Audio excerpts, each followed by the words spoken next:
하나님 말씀 보시겠습니다. 하나님 말씀은 출애굽기입니다. 출애굽기 14장 10절에서 16절까지 말씀입니다. 구약 103쪽 되는 하나님 말씀입니다. 출애굽기 14장 10절에서 16절까지 말씀입니다. 다 찾으셨으면 몸이 불편하지 않으신 분들께서는 다 일어나셔서 거룩하신 하나님의 말씀을 받들어 봉독하시겠습니다.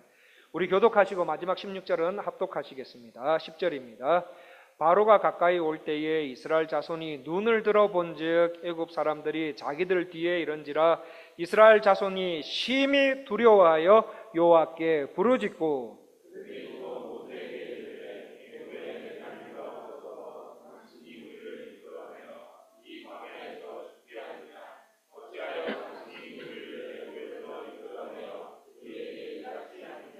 우리가 애굽에서 당신에게 이런 말이 이것이 아니냐 이러기를 우리를 내버려 두라 우리가 애굽 사람을 섬길 것이라 하지 아니하더냐 애굽 사람을 섬기는 것이 광야에서 죽는 것보다 낫겠노라.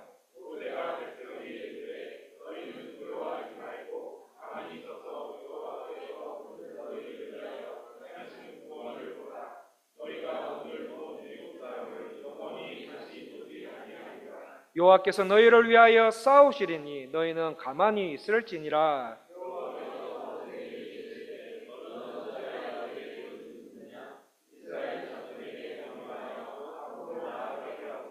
지팡이를 들고 손을 바다 위로 내밀어 그것이 갈라지게 하라. 이스라엘 자손이 바다 가운데서 마른 땅으로 행하리라. 이는 주의 말씀입니다. 착석하십시오.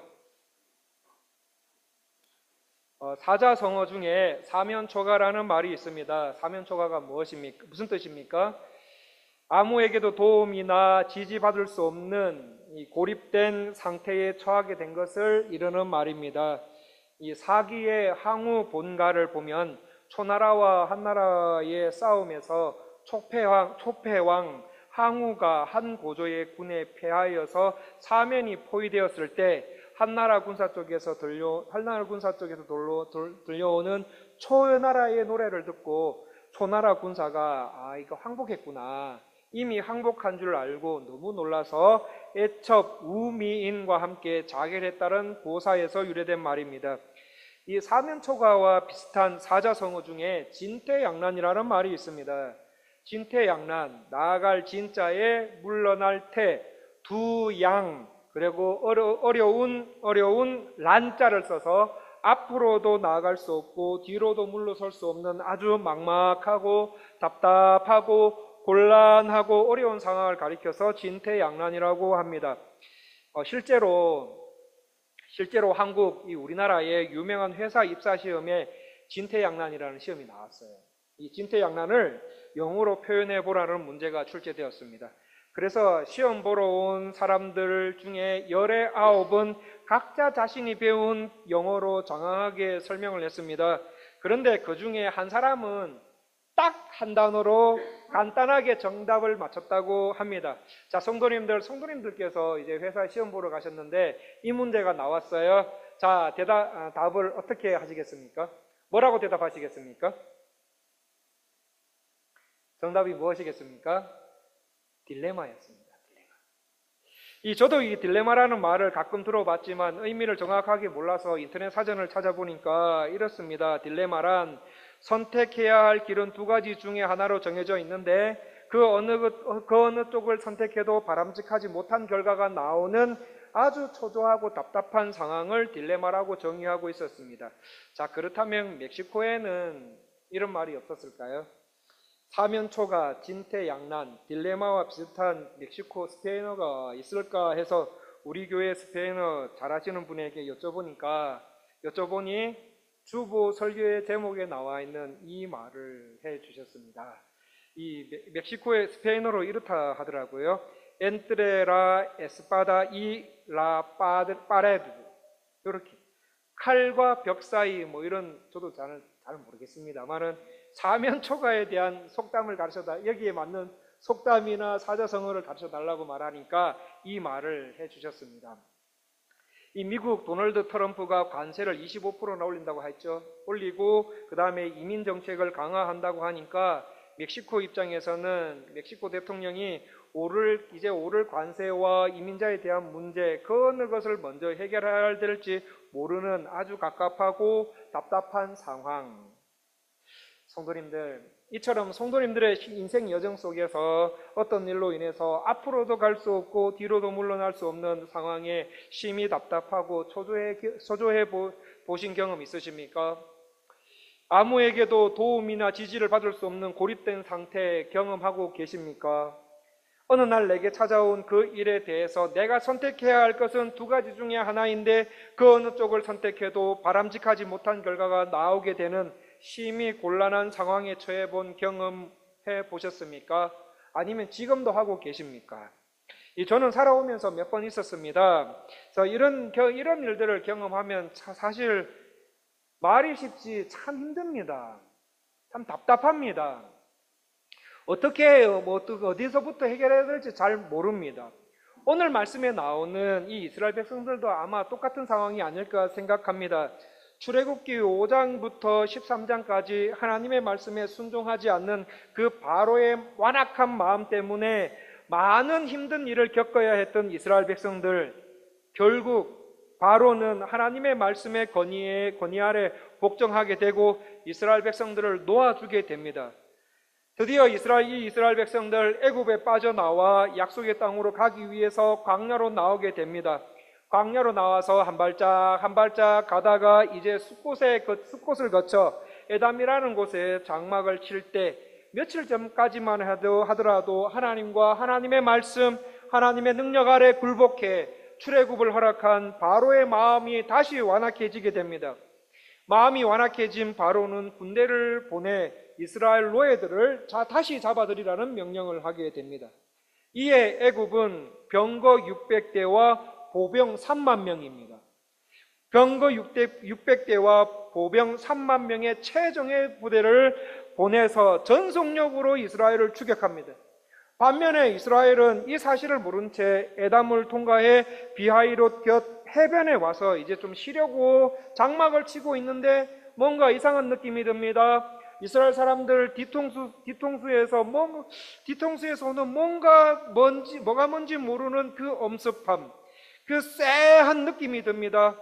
뭐지 이 이상한 느낌은, 이 정체 모를 불안감, 이게 뭘까 하고 뒤를 돌아보니 애굽의 군대가 맹렬히 쫓아오고 있습니다.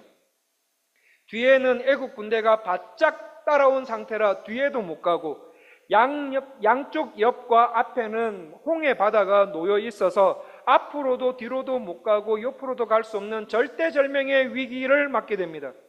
성도님들, 이런 진퇴양난의 상황을 만났을 때 이스라엘 백성들은 어떻게 이 상황을 벗어날 수 있었습니까? 오늘 말씀은 당시 이스라엘 백성들에게 뿐만 아니라 오늘날을 현대를 살아가는 하나님의 백성, 우리 모두에게도 해당되는 말씀입니다. 성도는 이 땅을 살아가는 동안 최소 한 번 이상은 오늘 본문 말씀에 나오는 이스라엘 백성들이 빠진 상황에 빠지게 된다입니다. 그러한 성도의 인생 여정 가운데 어려움이 왔을 때 어떻게 해야 되는지 가르쳐 주고 있는 본문입니다.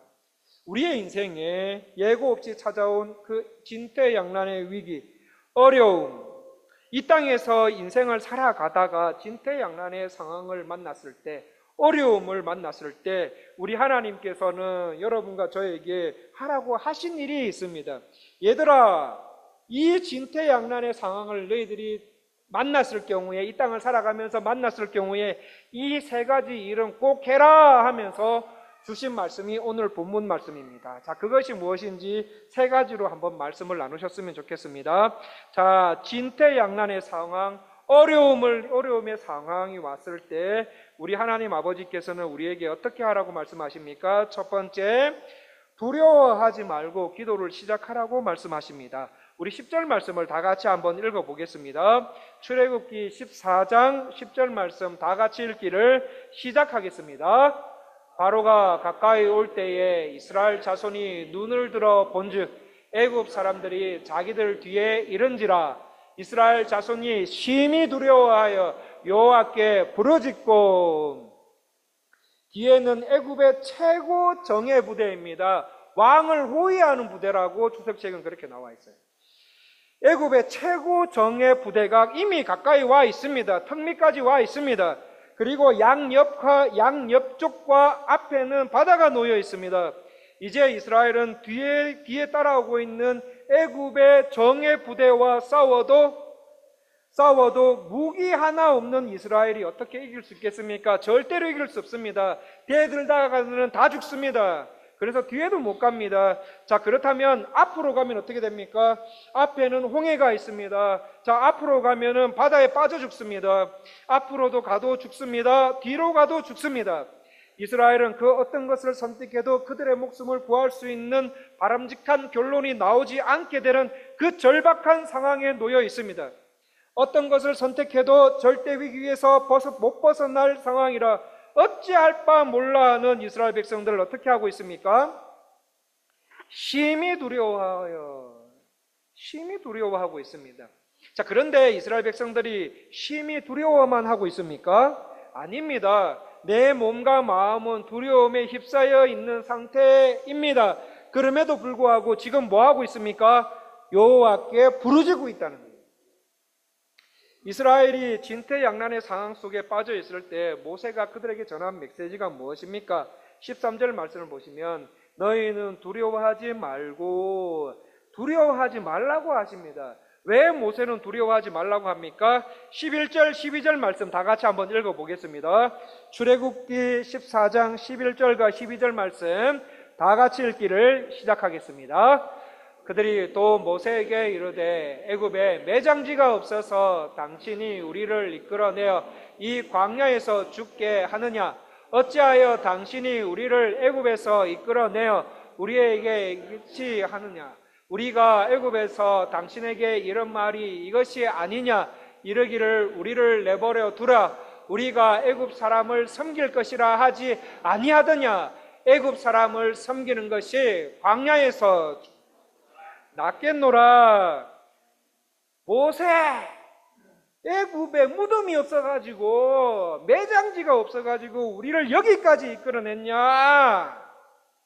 우리가 어떤 일에 두려워하면 할수록 뭐가 있게 됩니까? 말씀해 보시면 원망이 있게 됩니다. 두려워하고 걱정이 심해지면 누구를 원망하게 됩니까? 하나님을 원망하게 됩니다. 공동체 지도자를 원망하게 됩니다. 그리고 가정의 가장을 원망하게 됩니다. 여보, 평화롭게 잘 살고 있었던 곳에서 왜 나와 내 자녀들을 이끌어내가지고 멕시코까지 와서 힘들게 만드는데요? 네! 가장들이 이런 말을 가족들로부터 들으면은 어떻습니까? 나는 누구한테 이야기를 해야 됩니까? 하나님 앞에 원망을 해요. 하나님, 왜 나를 멕시코에 오게 하셔서 왜 다른 나라에 수많은 회사들이 있는데 왜 굳이 멕시코입니까? 그래서 왜 나를 멕시코에 오게 하셔서 이렇게 어렵게 만드시고 우리 가족들 보십시오. 가족들도 눈물 나는 삶을 살게 하십니까? 하나님께서 가라고 하셨지 않습니까? 하나님께서 가라고 하셔서 여기 멕시코까지 왔는데 이게 뭐예요? 두려워하면 자녀를 원망하게 돼요. 두려워하면은 남편을 원망하게 됩니다. 두려워하면 아내를 원망하게 됩니다. 두려워하면 할수록 회사와 사업을 원망하게 됩니다. 야, 모세, 잘 있던 애굽에서 우리를 이끌어내더니 왜 나를 죽음으로 몰아넣는데? 왜 이렇게 고상스럽게 만드냐? 더 이상 당신 말을 안 들을래. 광야에서 애굽 사람들에게 죽거나 바다에 빠져 죽지 않고 다시 나 애굽으로 돌아갈래. 애굽으로 돌아가는 게 더 낫겠다 하면서 막 애굽으로 돌아가고 싶어 합니다. 자, 하나님께서 가라고 하시는 약속의 땅으로 열심히 가고 있는데 이 과정 속에서 두려움이 오면 어떻게 됩니까? 옛생활로 돌아가고 싶어 해요. 하나님을 향해 힘들어도 묵묵히 걸어가고 있는데 이 과정 속에 두려움이 우리에게 엄습해 오면 하나님 나라보다 구원받기 전 죄에 익숙했던 모습으로 돌아가 그 죄 속에서 평안함을 구가하며 살아가고 싶어 합니다. 이게 인간입니다. 자, 11절과 12절, 그런 의미에서 11절과 12절 말씀을 보시면 지금 이스라엘 백성들 판단 잘하고 있습니까? 아니요, 못하고 있습니다. 잘못 판단하고 있습니다. 성도 여러분, 두려움이 오면 원망하게 돼요. 원망하게 되고 두려우면 두려울수록 정상적인 판단을 하지 못하게 됩니다. 이것을 너무 잘 알고 있는 모세는 그들의 인생 속에 펼쳐진 진퇴양난의 상황을 벗어나기 위해 첫 번째로 뭐라고 말합니까? 두려워하지 말라고 말합니다. 왜냐하면 두려움은 사람의 마음과 생각과 판단을 마비시키기 때문입니다. 물론 두려움은 인간이 생존할 수 있도록 보호해주는 꼭 필요한 본능 중에 하나이지요. 자, 그래서 어느 정도 두려움은 우리 안에 갖고 있어야 돼요. 그런데 문제는 뭐냐? 과도한 두려움이 문제입니다. 과도한 두려움은 우리의 마음과 판단을 마비시켜서 처해진 상황을 제대로 파악하지 못하도록 만들어서 우리의 삶을 파괴시켜버립니다. 그래서 우리 바울도 그렇게 말씀하지 않습니까? 바울도 성도의 인생 가운데 찾아오는 과도한 두려움은 누구에게서 온 게 아니라고 말합니까? 하나님께로부터 온 게 아니다. 과도한 두려움은 하나님께로부터 온 것이 아니라고 말합니다. 그러므로 과도한 두려움으로 인해 남편을 원망하게 되고 아내를 원망하게 되고 자녀들을 원망하게 되고 사업을 원망하게 되고 회사를 원망하게 되고 식당을 원망하게 되고 이게 하나님까지 원망하게 하는 단계에 이르면 이렇게 느끼시면 정확해요. 야, 이거 하나님께로부터 온 게 아니구나.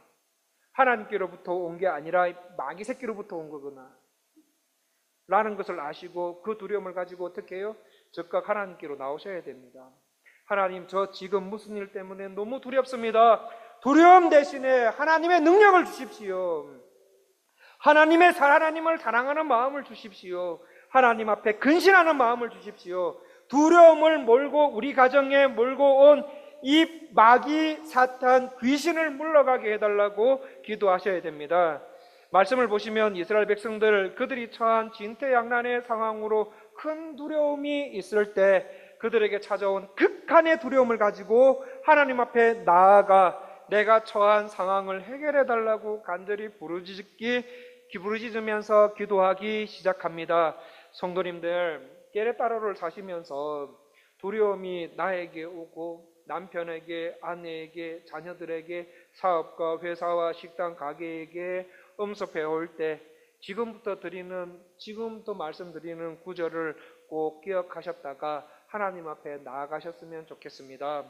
요수아서 1장 9절 말씀, 내가 내게 명령한 것이 아니냐? 강하고 담대해라. 두려워하지 말며 놀라지 말라. 네가 어디로 가든지 내 하나님 여호와가 너와 함께 하시니라. 시편 34편 4절 말씀에 내가 여호와께 간구하매 내게 응답하시고 내 모든 두려움에서 나를 건지셨도다. 이사야서 41장 9절에서 11절 말씀을 압축해서 말씀드리면, 그러므로 너 이스라엘아, 내가 너를 택하고 싫어하여 버리지 아니하였노라. 두려워하지 말라. 내가 너와 함께 함이라. 놀라지 말라. 나는 내 하나님이 됨이라. 내가 너를 굳세게 하리라. 참으로 너를 도와주리라. 참으로 나의 어려운 손으로 너를 붙들리라. 시편 34편 6절 말씀에 이 곤고한 자가 부르짖음에 여호와께서 들으시고 그의 모든 환난에서 구원하셨도다. 시편 121편 1절 말씀, 내가 산을 향하여 눈을 들리라. 나의 도움이 어디서 올까? 나의 도움은 천지를 지으신 여호와에게서로다. 마태복음 1장 21절 22절 말씀에 아들을 낳으리니 그 이름을 예수라 하라. 이는 그가 자기 백성을 그들의 죄에서 구원할 자임이라 하니라. 보라, 처녀가 잉태하여 아들을 낳을 것이요 그의 이름은 임마누엘이라 하리라 하셨으니 이를 번역한즉 하나님이 우리와 함께 계시다 함이라. 요한복음 14장 1절 말씀에 너희는 마음에 근심하지 말라. 하나님을 믿으니 또 나를 믿어라. 고린도전서 1장 30절 말씀에 너희는 하나님께로부터 나와서 그리스도 예수 안에 있고 예수는 하나님으로부터 나와서 우리에게 지혜와 의로움과 거룩함과 구원함이 되셨다. 빌립보서 4장 6절 말씀에 아무것도 염려하지 말고 다만 모든 일에 기도와 간구로 너희 구할 것을 감사함으로 하나님께 아뢰라. 베드로전서 5장 7절 말씀, 너희 염려를 다 주께 맡기라. 이는 그가 너희를 돌보심이라. 요한일서 5장 18절 말씀, 하나님께로부터 나신 자가 그를 지키시며 악한 자가 그를 만지지도 못하느니라. 성도님들, 이 말씀을 읽을 때만 기억하는 것이 아니라 나, 우리 가족, 그리고 우리 자녀들 모두가 다 같이 이 말씀을 암송하고 있으면 얼마나 좋을까요? 말씀을 암송하고 있으면 우리 삶에 이런 진퇴양난의 상황이 왔을 때, 어려움이나 곤고한 인생이 펼쳐졌을 때 바로바로 암송된 말씀을 적용할 수가 있는데, 그렇지요? 머릿속에 있으면 바로바로 꺼내가지고 이거 사용해서 두려우면서 빨리 나올 수가 있는데, 그지요, 성도님들? 6월 달부터 우리 교회는 전교인 한 달에 말씀 한 구절 암송하기 할 것입니다. 우리 교회의 작년 성도님들부터 영화부까지 우리 교회의 장점이 이거더라고요. 대부분이 가족 단위로 묶여져 있더라고요. 자, 그래 가족 단위로 대부분 묶여져 있는 우리 교회의 장점을 살려서 한 달에 한 구절씩 아빠가 외우시고 엄마가 외우시고, 아빠, 엄마가 외우시면 이제는 자녀들에게 말씀할 구실이 생기시죠? 자녀들아, 아들아, 말씀 암송해라. 이렇게. 예, 가족 모두가 한 달에 말씀 한 구절 이상 암송해 보려고 합니다. 물론 유초등부는 지금 더 하고 있습니다. 유초등부는 더 할 수 있도록 하면서 전교인이 함께 말씀을 암송할 수 있도록 했으면 좋겠습니다. 성도님들께서 읽고 듣고 암송하신 말씀을 통해서 이 땅에서 펼쳐지는 온갖 어려움과 그리고 진퇴양난의 상황에서 벗어나오고 이 땅에서 하나님과 동행하시는 삶을 더 잘 사셨으면 좋겠습니다. 그렇게 이스라엘이 하나님의 말씀을 듣고 간절히 기도하는 생활 가운데 그들에게 있었던 과도한 두려움이 이제는 점점 없어지게 됩니다. 그리고 그들의 마음이 더 이상 두려움에 의해 마비되지 않은 채 그들의 눈은 처한 상황에서 누구를 보기 시작하는가 하면 하나님을 보기 시작합니다. 처한 상황을 보는 것이 아니라 그 처한 상황에서 눈을 들어서 하나님을 향하기 시작하고, 하나님께서 그들의 상황을 만지시는 귀한 첫걸음이 뭐로부터 시작됩니까? 기도로부터 시작되는 것을 볼 수가 있습니다. 성도님들, 현재 진퇴양난의 상황에 빠진 분들 계십니까? 내가 처한 상황이 너무 힘들어서 두려움에 시달리고 계시는 분들이 계십니까? 이런 상황 속에서 마음적으로 정신적으로 힘들어 하시는 분이 계십니까? 그렇다면 부르짖으면서 기도하십시오. 일을 행하시는 여호와, 그것을 만들며 성취하시는 여호와, 그의 이름을 여호와라 하는 이가 이와 같이 이르시는도다. 너는 내게 부르짖어라. 내가 내게 응답하겠고 내가 알지 못하는 크고 은밀한 일을 내게 보이리라. 너는 내게 부르짖어라. 그리하면 내가 내게 응답하겠고, 응답할 뿐만 아니라 네가 알지 못하는 크고 은밀한 일을 내게 보이리라. 우리 주님 그렇게 말씀하셨어요.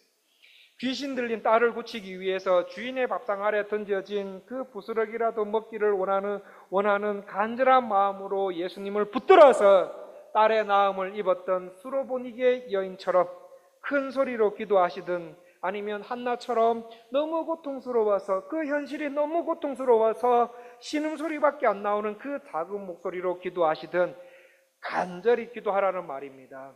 간절히 기도하시면서 여러분의 마음을 하나님 앞에 쏟아내셔야 됩니다. 하나님, 한 가정의 가장이라 가족들 앞에서 울지도 못하고 있습니다. 하나님, 제가 사실은 너무 두려워요. 이 땅을 살아가기가 너무 불안합니다. 하나님께 제 솔직한 감정을 쏟아냅니다. 하나님, 저를 불쌍히 여겨주십시오. 나와 우리 가족, 직장을 구원해 주십시오 라고 하면서 엉엉 우셔야 합니다. 그렇게 온 힘을 다해 간절히 기도하고 난 다음에 우리 주님 두 번째로 어떻게 하라고 말씀하십니까? 내 몸과 마음이 온전히 하나님의 일하심을 바라보면서 조용히 기도를 하라고 말씀하십니다. 13절, 14절 말씀 다 같이 읽어보겠습니다. 출애굽기 14장 13절, 14절 말씀 다 같이 읽기를 시작하겠습니다. 모세가 백성에게 이르되 너희는 두려워하지 말고 가만히 서서 여호와께서 오늘 너희를 위하여 행하시는 구원을 보라. 너희가 오늘 본 애굽 사람을 영원히 다시 보지 아니하리라. 여호와께서 너희를 위하여 싸우시리니 너희는 가만히 있을지어다. 네. 성도님들께 찾아온 이 곤고한 삶, 이 어려운 삶, 이 고난의 삶, 진퇴양난의 상황에 대해서 간절히 기도하셔야 됩니다. 작년에 송년 감사 예배 드릴 때 말씀드렸듯이 새벽 기도, 자녀를 위한 기도 모임, 금요 기도회, 주일 예배 나오셨다고, 그 나오셨다 해가지고 내가 하나님께 기도해야 할 일을 다 했다, 예배 드릴 의무 다 했다고 생각하시면 안 된다고 말씀을 드렸습니다. 이거는 기초예요. 기초입니다. 이 기도 드리시고 난 뒤에 오후에도 오셔서 기도하셔야 돼요. 저한테 문 열어달라고 하시고 여기 본당에 들어오셔서 간절히 기도하셔야 합니다. 시간만 되시면 오셔서 기도하셔야 돼요. 그리고 충분히 기도하시고 본당과 대문 잠그시고 가시면 됩니다. 그런 식으로 간절히 기도하신다면 이제는 뭘 해야 되는가 하면 하나님의 일하심을 바라보면서 기다리셔야 됩니다. 우리가 간구를 충분히 이루어진 상황이나 혹은 주께서 일하실 때가 되면 하나님은 우리에게 조용히 해, 너 조용해라, 조용하고 나만 바라봐라, 이렇게 하면서 침묵을 요구하실 때가 있습니다. 그때 성도님들께서는 하나님을 신뢰하고 온전히 하나님께 맡겨 드리기 위해서 뭘 하셔야 돼요? 조용히 기도하셔야 돼요. 한국에는 휴가철 되면 외국도 많이 나간다고 합니다. 외국에도 많이 나가지만 이 시원한 계곡이나 바다도 아직까지는 많이 찾는다고 합니다. 그래서 어떤 경우에 이제 바닷가에 놀다가 휴가를 즐기다가 물에 빠져가지고 이제 구조대원에게 구원을 요청할 때가 있습니다. 자, 그런데 이 구조대원이 물에 빠져서 막 이러지도 못하고 저러지도 못해서 곧 죽을 것 같이 막 허우적대는 사람 중에 가장 구하기 힘든 사람이 있다고 합니다. 어떤 사람인가 아십니까? 몸을 구조대원에게 맡기지 못하고 살기 위해 몸부림치는 사람이라고 합니다. 그래서 구조대원들이 너무 힘들어서 구조대원들이 이런 사람들에게 꼭 한마디씩 한다고 합니다. 뭐겠습니까? 힘 빼세요. 맡기세요. 숨을 쉬세요. 요 세 마디 딱 한답니다. 힘 빼세요. 맡기세요. 숨 쉬세요. 라는 구조대원의 말대로 순종할 때 그분은 살아나게 됩니다. 물론 우리 신앙생활에 있어서 하나님께 무조건 다 맡기면 된다는 말이 아닙니다. 그건 그 말이 아닙니다. 하나님께 맡겨드려야 할 부분이 있고 하나님은 우리가 힘써 하기를 바라시는 부분이 있다는 말입니다. 그 중에 하나가 뭔가 하면 저와 성도님들이 하나님의 전신갑주를 입는 일은 성령님과 함께 여러분들이 하기를 바라십니다. 왜냐하면 이 땅은 영적 전쟁터이기 때문입니다. 영적인 전쟁터인 이 땅에서 하나님의 전신갑주를 입는 일은 성령 안에서 우리가 해야 할 일입니다. 통치자들과 권세자들과 어둠의 세상 주관자들과 하늘에 있는 악한 영들을 상대하기 위해 우리는 서서 진리로 허리띠를 메고 의의 호심경을 붙여야 됩니다. 평안의 복음의 신을 신어야 합니다. 믿음의 방패를 가지셔야 됩니다. 악한 자가 쏘는 불화살을 소멸해야 됩니다. 또 구원의 투구를 쓰고 성령의 검인 하나님의 말씀, 하나님의 전신갑주를 입고 싸워야 할 때는 싸워야 합니다. 그러므로 성도님들, 우리는 주일이 되면 하나님께 예배드리고 아무런 변화 없이 세상에 나가는 수준이 아닙니다. 우리의 연약함으로 인해 교회에서 치유받고 위로받고 용기 얻어서 그냥 그런 용기 얻고 위로받아서 집으로 돌아가는 수준에서 머무시면 안 됩니다. 우리는 주의 군사입니다. 그리스도의 군사로서 깨르떠러 은혜 장로교회 전 인민의 무장하, 전 인민의 간부와 전 공동체의 요새와 전 군의 현대화를 위해서 힘쓰셔야 됩니다. 그래서 병원의 역할을 할 뿐만 아니라 싸우면 이기는 군사로 길러내는 훈련소 역할도 하는 것이 은혜장로교회의 임무로 성도님들은 하나님의 전신갑주를 입고 언제든 승리할 수 있도록, 싸우면 승리할 수 있도록 하나님께서 말씀하시는 무기들을 성령님과 함께 하나하나 취해 나가셔야 됩니다. 그런 과정 속에서 생기는 염려나 걱정이나 고민을 주께 맡기시면 돼요.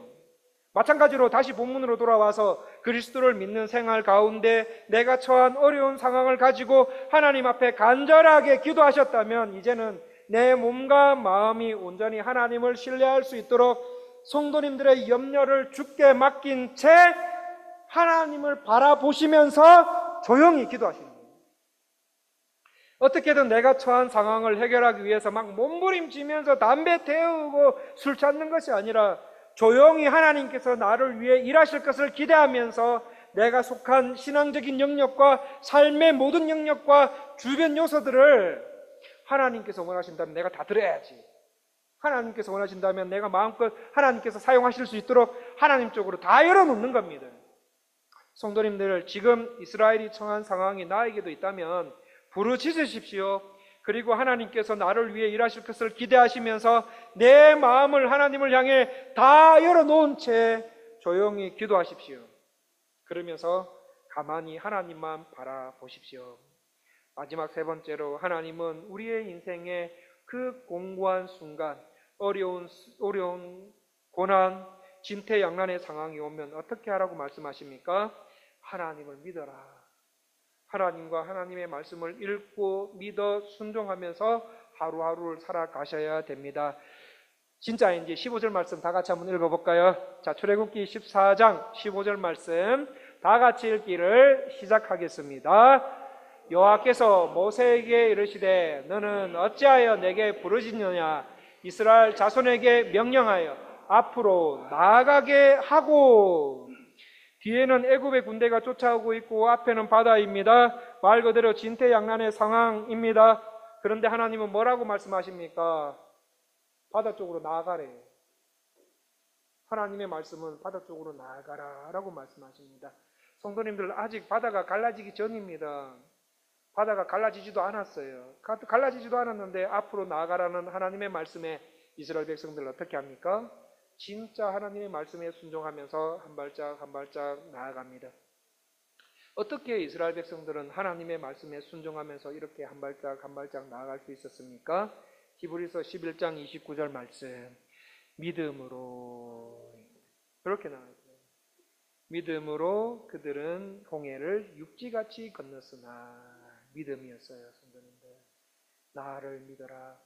진실로 너에게 이르노니 나를 믿는 자는 나의 하는 일을 저도 할 것이요 또한 이보다 더 큰 것도 하리라. 예수께서 대답하여 이르시되 하나님을 믿어라. 성삼위 하나님을 믿는 믿음입니다. 아직 바다가 갈라지지도 않았는데도 하나님께서 나아가라고 명령하셨을 때 하나님은 하나님과 하나님 말씀을 믿는 믿음으로 한 발짝 한 발짝 순종함으로 이스라엘 백성들은 앞으로 나아갑니다. 그렇게 하나님 말씀을 읽고 듣고 믿고 순종함으로 말씀이 원하는 하나님께서 말씀하시는 방향으로 한 발짝 한 발짝 나아갈 때 바다는 어떻게 됩니까? 갈라지게 돼요. 갈라지게 돼요.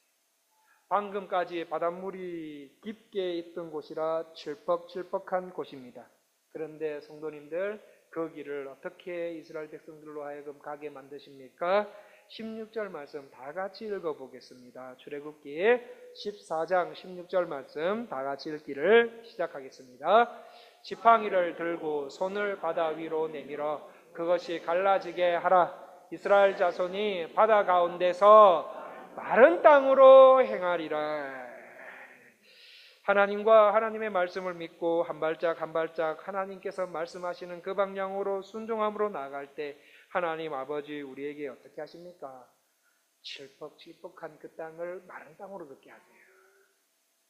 방금까지 깊은 바닷물이 있던 땅이라서 칠퍽칠퍽한 땅이라 내가 저기에 바닷물은 갈라졌지만 내가 저기에 갈 수 있을까? 저 진흙탕에 내가 가면은 내가 못 걸어갈 것 같은데. 근데 우리 하나님은 어떤 땅으로 걷게 하십니까? 그것도 생각하시는 하나님, 그 세밀하게 생각하시는 하나님은 마른 땅으로 걷게 하십니다. 우리 하나님 마른 땅으로 걷게 하시는 멋진 분이십니다. 하나님 아버지는 언제나 자녀인 성도님들께 좋은 것으로 주시는 분이십니다. 최고로 좋은 성령님을 여러분에게 부어주시고 우리의 살 길을 이렇게 인도해 주시는 참 좋으신 분이 바로 우리 하나님 아버지 하나님이신 줄 믿습니다. 말씀을 마무리하겠습니다. 성도님들 인생을 사시다가 오늘 본문에 나오는 이스라엘 백성들처럼 진퇴양난의 상황이 주어졌을 때, 악한 어려움과 괴로움이 나에게 놓여졌을 때 어떻게 하라고 우리 주님 말씀하고 계십니까? 첫 번째, 큰 두려움을, 너희들이 가지고 있는 큰 두려움을 가지고 하나님 앞에 나아가 간절히 기도해라. 두 번째, 내 마음과 마음이 온전히 하나님의 일하심을 바라보면서 조용히 기도해라. 세 번째, 하나님과 하나님의 말씀을 읽고 듣고 믿어 순종하면서 하루하루를 말씀이 말하는 방향으로 뚜벅뚜벅 그렇게 걸어가면서 살아가라라고 말씀하십니다. 이렇게 하루하루 깨레따로에서 생활하시다 보면은 어느덧 어떻게 됩니까? 어느덧 내가 처한 진퇴양난의 상황은 없어지고 그 고통의 장소에 하나님 아버지께서 서 계시는 것을 발견하게 되실 것입니다.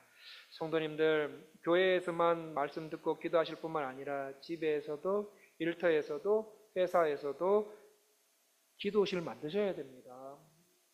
기도실 만드셔야 됩니다. 그게 진짜 지혜로운 분이십니다. 그렇게 혼자 기도하시다가 좀 힘드시거나 어려우시면 교회에 오셔야 됩니다.